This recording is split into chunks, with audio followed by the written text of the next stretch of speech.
राज्यातील मान्सूनच्या आगमनाच्या पार्श्वभूमीवरती हवामान खात्याने ठाणे जिल्ह्यासाठी मुसळधार पावसाचा इशारा दिला आहे। नागरिकांची सुरक्षा सगळ्यात महत्त्वाची असून त्यासाठी सर्व यंत्रणा सतर्क आहेत, असं प्रतिपादन उपमुख्यमंत्री एकनाथ शिंदे यांनी ठाणे महानगरपालिकेच्या आपत्ती व्यवस्थापन कक्षाला भेट दिल्यावरती केलं आहे। शून्य जीवितहानी हे आपलं लक्ष्य आहे, त्यामुळे कोणतीही परिस्थिती उद्भवली, तक्रार आली तर कमीत कमी वेळेत प्रतिसाद देऊन यंत्रणांनी मदतीसाठी तत्पर असावे, असे निर्देशही उपमुख्यमंत्री शिंदे यांनी दिले आहेत। गेल्या काही वर्षाच्या अनुभवावरून ठाणे महानगरपालिकेने पावसाळ्यातील स्थितीचा चांगल्या पद्धतीने सामना केला आहे, असंही ते म्हणाले। ठाणे महानगरपालिकेचा आपत्ती व्यवस्थापन कक्ष 24 तास कार्यरत आहे, त्यासाठी वरिष्ठ अधिकाऱ्यांची 2 सत्रांमध्ये नियुक्ती करण्यात आलेली आहे। प्रभाग समिती स्तरावरही कार्यपद्धती तयार करण्यात आलेली आहे। तेथे मनुष्यबळ, वाहन, JCBची उपलब्धता आहे। साचलेल्या पाण्याचा निचरा करण्यासाठी 38 ठिकाणी उच्च क्षमतेचे 66 पंप बसवण्यात आलेले आहेत।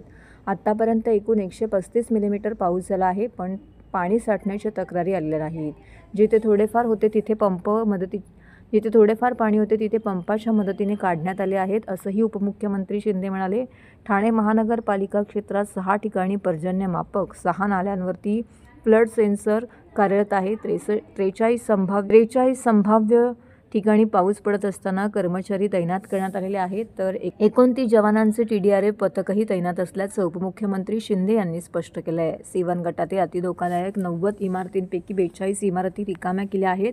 6 इमारतींमधून रहिवाशांना इतरत्र हलवण्यात आलेले आहे, तर एकूण 197 कुटुंबांना स्थलांतरित करण्याचं काम सुरू आहे, असं देखील त्यांनी म्हटलं आहे।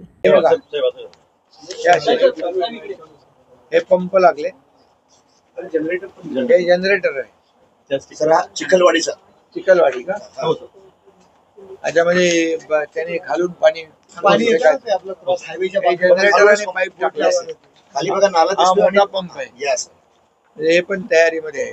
आता माहिती तुमच्या समोरच घेतली मी आणि तिथं पाहिलं पण, म्हणजे फोन हॉटलाईन कुठून कुठे किती फोन आहेत ते, म्हणजे फोन बिझी लागू नये पण खूप नंबर दिलेले आहेत।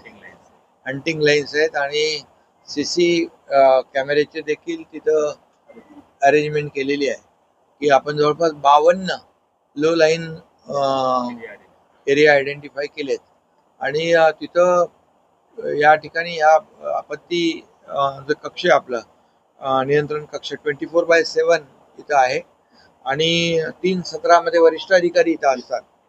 त्याचबरोबर प्रभाग समिती स्तरावर पण आपण सगळे JCB मशीन आणि एक अधिकारी ठेवलेले आहेत, म्हणजे इमर्जन्सी ताबडतोब तिथं त्यांना आपल्याला मदत करता येईल।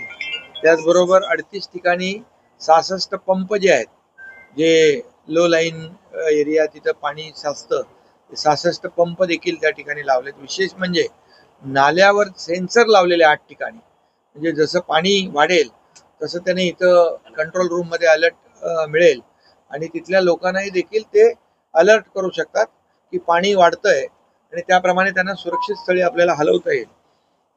CCTV च्या माध्यमातून मॉनिटरिंग देखील केलं जाईल आणि बाकी तर मला वाटतं पर्जन्यमापक यंत्र पण तुम्ही बसवले 6 ठिकाणी आणि त्यामुळे त्याचा देखील आपल्याला त्याचा फायदा होईल।